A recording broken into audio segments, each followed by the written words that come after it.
Hi, first grade. For this activity, we are going to ask you to assemble or put together your measurement kits. In math, we are going to be spending some time on measurement and using non-standard units or different objects to measure. So what we would like you to do for this activity is choose 3 different objects to add to your kit, and you need 10 of each object, and they should be the same size. So you could have 10 crayons that are all about the same size, 10 toothpicks, or 10 large paper clips that are all the same size. These are just a few ideas of different things that you can put in your kit. Let me show you. You could choose 10 crayons. Now a little tiny crayon that maybe broke in half wouldn't work because it is much smaller than this crayon. So all of your crayons should be about the same size. You could choose 10 toothpicks.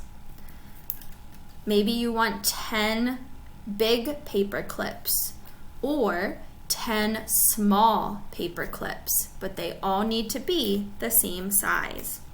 You could also choose Lego blocks. It's important when I take a look at these 2 blocks, the yellow is longer than the blue. So it is important that all of my blocks are the same size. So you could have 10 of them, and add them to your measurement kit. Try to choose objects that you have around your learning space or around the place where you do your schoolwork, and make sure that they're easy to line up and put in a row. But it's important, we're going to ask you to find 3 different objects and have 10 of each of them. You can go to the next slide or the next page in Seesaw. You'll see some different ideas, and we would like you to assemble your kits and take a picture of your measurement kit.